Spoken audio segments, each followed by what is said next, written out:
agradável ter amigos e irmãos, comunhão, vinho e pão. Como orvalho desce da montanha sobre a relva, nosso chão, comunhão, vinho e pão. Encontrar em Cristo bom tesouro, meus amigos e irmãos, todos juntos em adoração.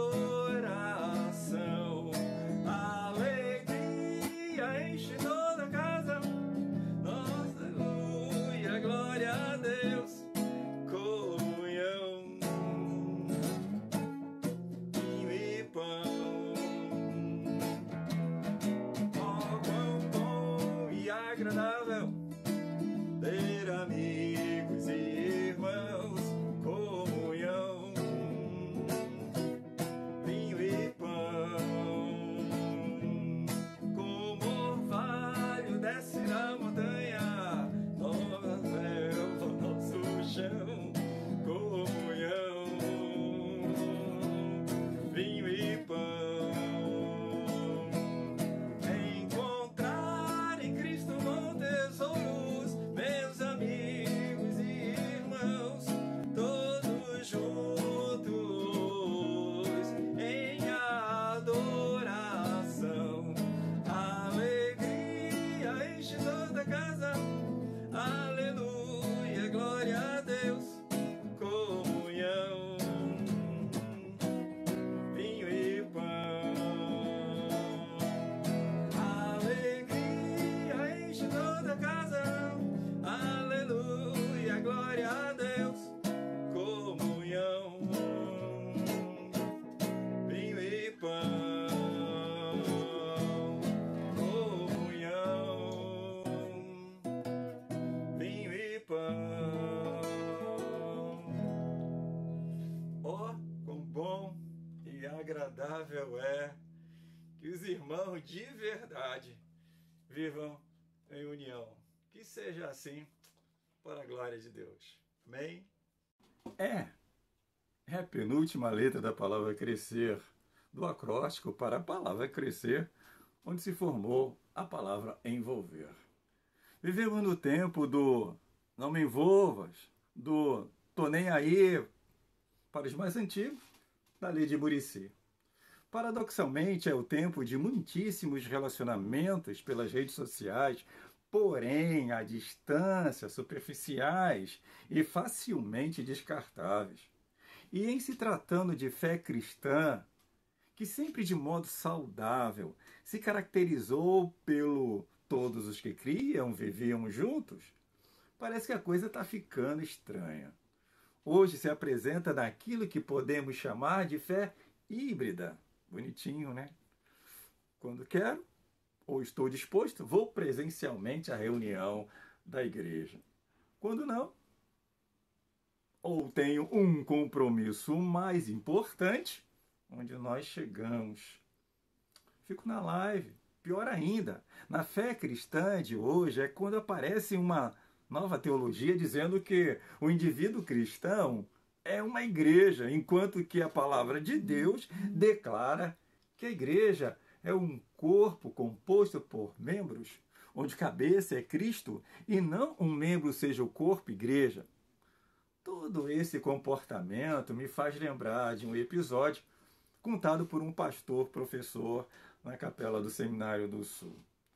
Dizia ele, certa vez, um amigo meu que estudava em outro país foi visitar um hospital de doentes mentais, do qual seu amigo era o diretor. Chegando naquela instituição, já depois da portaria entre o prédio principal e esta, já tinha vários doentes andando para lá e para cá. E na porta do prédio principal estava lá o amigo diretor que o aguardava. Então começou a visita às dependências daquele manicômio. Enfermaria, sala de jogos, ninguém jogava nada, refeitório, sala de médicos. E chegando à sala do diretor, esse senhor diretor assentou-se em sua mesa e o visitante, ainda em pé, olhou para fora e viu várias árvores e um gramado com muitos doentes mentais perambulando. Então ele perguntou ao seu velho amigo: você não tem medo de que estes loucos façam uma revolução aqui neste hospital? Você tem pouquíssimos seguranças. Isto nunca vai acontecer. Os loucos, os doentes mentais não se unem. Eles tinham tudo em comum.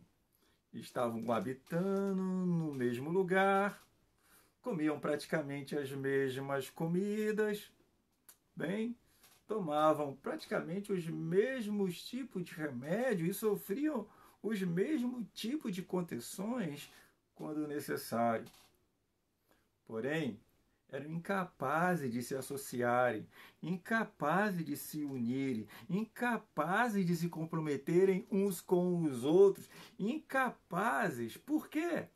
Porque eram doentes mentais.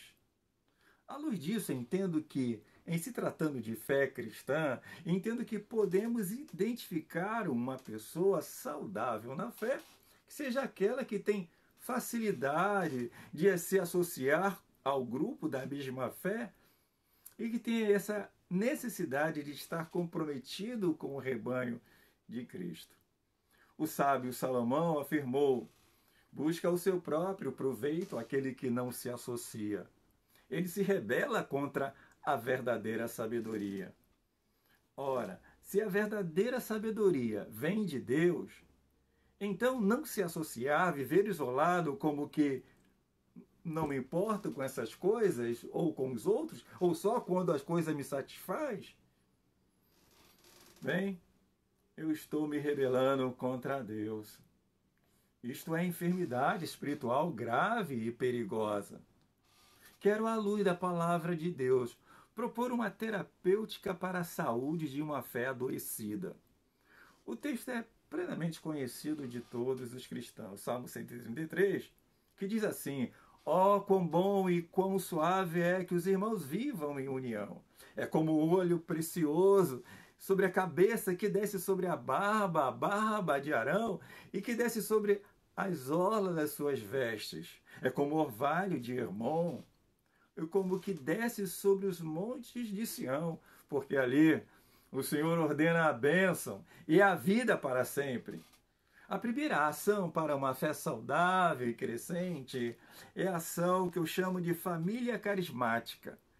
Carisma aqui tem o sentido de simpatia.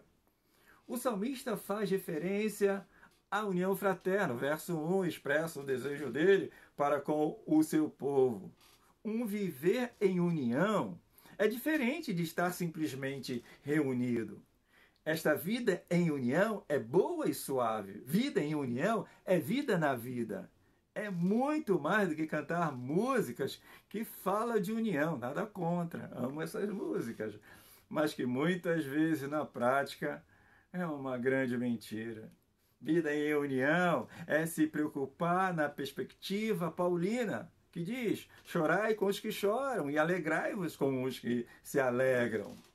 Família saudável é aquela mesmo que não estando reunidos fisicamente no mesmo lugar, estão unidos pelos laços de origem, cuidando mutuamente e priorizando.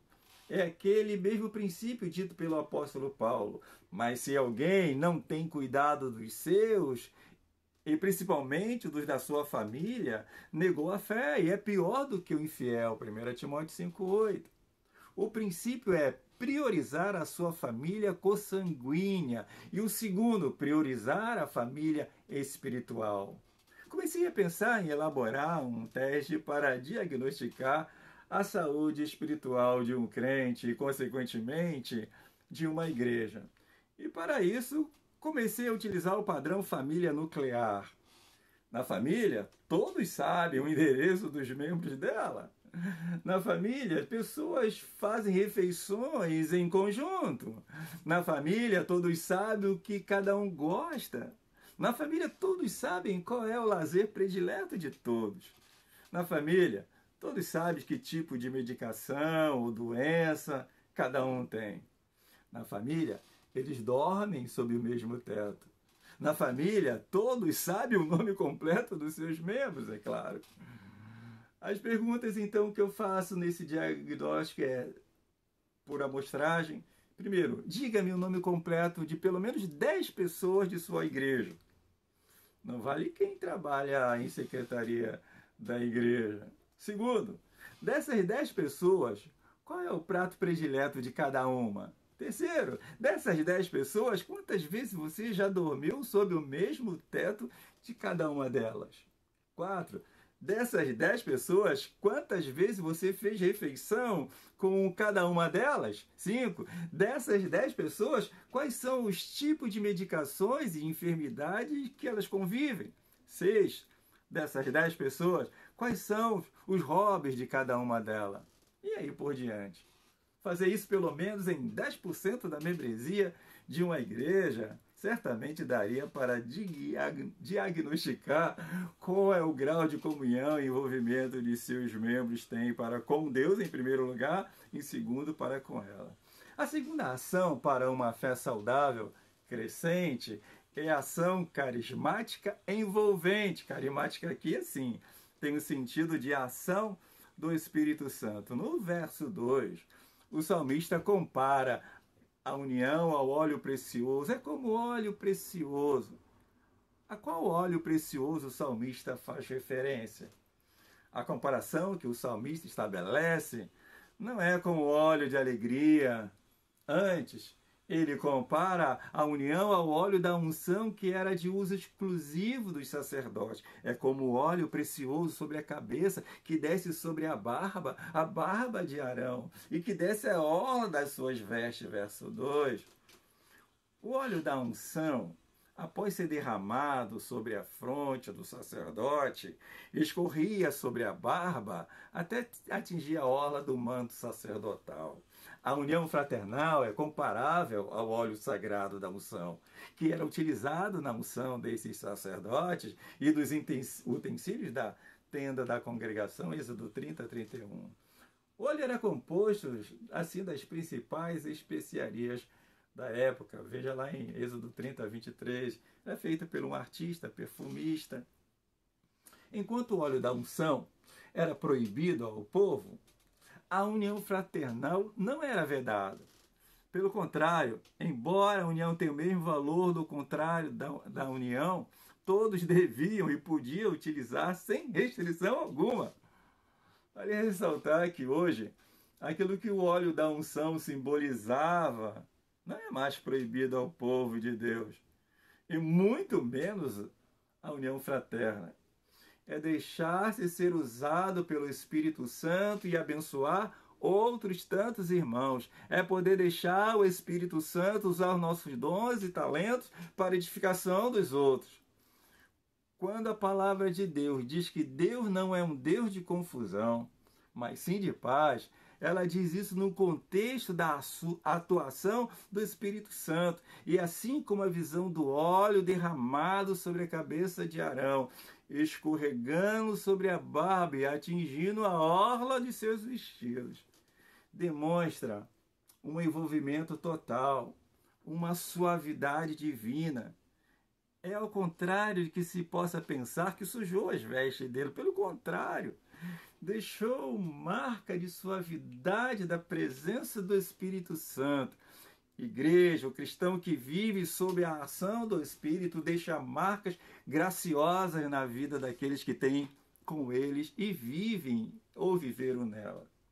A terceira ação para uma fé saudável e crescente é a ação carismática hermonita. É como o orvalho de Hermon, é como que desce sobre os montes de Sião, porque ali o Senhor ordena a bênção e a vida para sempre. O salmista agora compara a união ao orvalho do monte Hermon, que desce sobre o monte de Sião.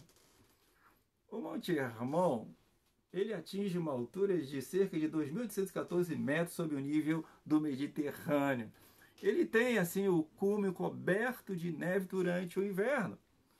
E no verão, enquanto as terras ao redor estão secas, em decorrência do sol de verão, o monte sagrado, através das suas imensas cachoeiras, distribui orvalhos para todos os outros em sua volta, e assim permite que haja vida ao seu redor. Entendeu o que a palavra de Deus diz?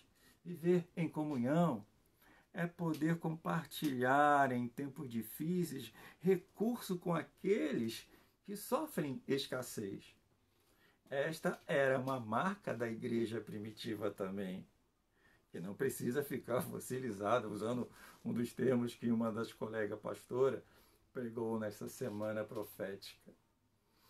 Bem, Christian Schwartz destaca em sua pesquisa, feita em cerca de 1000 igrejas crescentes no mundo, a 8ª marca que ele destaca é relacionamentos marcados pelo amor fraternal. Não se rebele contra Deus. Haja, envolva-se com a família carismática. Simpatize-se carismaticamente com ela. Não se rebele contra Deus. É a ação carismática envolvente que vai permitir que o Espírito Santo use sua vida para abençoar outras vidas e a sua comunidade. Não se rebele contra Deus. Fortaleça a sua fé e haja em ação carismática hermonita.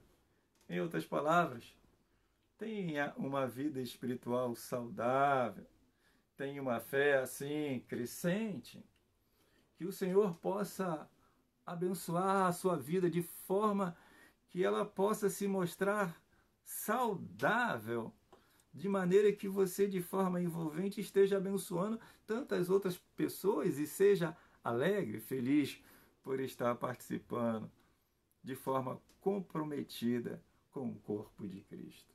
Que Deus o abençoe, que Deus abençoe esta igreja, no nome de Jesus. Amém.